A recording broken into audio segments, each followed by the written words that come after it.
អាចរកប្រាក់ចំណូលបានដោយយើងអត់ត្រូវចំណាយពេលថាមួយខែទៅមួយខែយើងអាចឆ្លៀតមើលកូនផងយើងអាចធ្វើការផង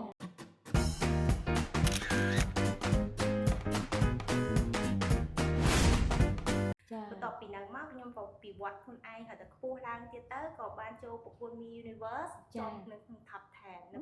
2020ចាអញ្ចឹងហើយក៏បញ្ចប់វិញនៅការរៀបអាពាហ៍ពិពាហ៍ចាតែបច្ចុប្បន្នគឺ single mommy ក៏ចាប់ដើមបាយគ្នាហើយអស់ក៏ចាប់សាច់រៀបហើយអស់យើងក៏ត្រឡប់មកសិល្បៈវិញដោយសារវាជាការងារមួយដែលយើងស្រឡាញ់ការងារហ្នឹងវាអាចរកប្រាក់ចំណូលបានដោយយើងអត់ត្រូវចំណាយពេលថាមួយខែទៅមួយខែយើងអាចឆ្លៀតមើលកូនផងយើងអាចធ្វើការផងហើយមួយទៀតវាជាកម្មវិធីថាជាក្នុង social media ដែលយើងមានសម្លេងមួយដែលយើងអាចចែករំលែកទៅបទពិសោធន៍បើសិនជាយើងមានវិជ្ជាប្រយោជន៍ច្រើនណាយើងអាចចែកបទពិសោធន៍ដែលយើង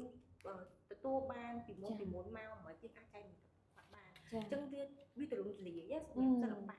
ចាអូខេមកដល់ក្នុងឆ្នាំ2025នេះយើងដល់យុគមួយដែលគ្រប់គ្នាផ្ដោតទៅលើខាង digital ហ្នឹងហើយគ្រប់គ្នាធ្វើ content គ្រប់គ្នាយើងអាចតាក់ទងគ្នានៅលើតាមប្រព័ន្ធអ៊ីនធឺណិត social media អីជាដើមអញ្ចឹងណា